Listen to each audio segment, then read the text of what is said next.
Hello friends, അപ്പോൾ രാവിലെ അമ്മ ഒരു സ്പെഷ്യൽ കേക്കൊക്കെ ഉണ്ടാക്കി, ബനാന കേക്ക്. അപ്പോൾ അതൊക്കെ കഴിച്ച് നമ്മൾ നേരെ ഡ്യൂട്ടിക്ക് കയറി ഒരു ഉച്ചയൊക്കെ ആയി കഴിഞ്ഞപ്പോഴത്തേക്ക് അമ്മ നല്ല സ്പെഷ്യൽ ചോറും ബീട്രൂട്ടും മീൻ വറുത്തതും പിന്നെ നാരങ്ങ അച്ചാറൊക്കെ ഉണ്ടായിരുന്നു. എൻ്റെ മോനെ അടിപൊളിയായിരുന്നു.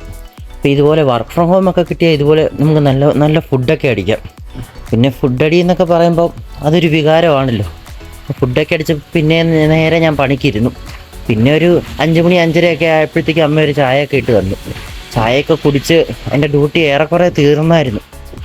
അപ്പം ഡ്യൂട്ടിയൊക്കെ കഴിഞ്ഞ് ഞാൻ ജസ്റ്റ് വെളിയിലോട്ടൊന്ന് ഇറങ്ങിയതാണ്. വെളിയിലോട്ട് ഇറങ്ങിക്കഴിഞ്ഞപ്പോഴത്തേക്കും മഴ പെയ്ത് പോയതിൻ്റെ എല്ലാ ലക്ഷണങ്ങളും കാണുന്നുണ്ട്. എനിക്ക് 1-ാം മൈൽ വരെ പോകണമായിരുന്നു. അപ്പോൾ ഞാൻ നമ്മുടെ സ്വന്തം ഹണ്ടർ എടുത്തുകൊണ്ട് 1-ാം മൈൽ വരെ പോയി.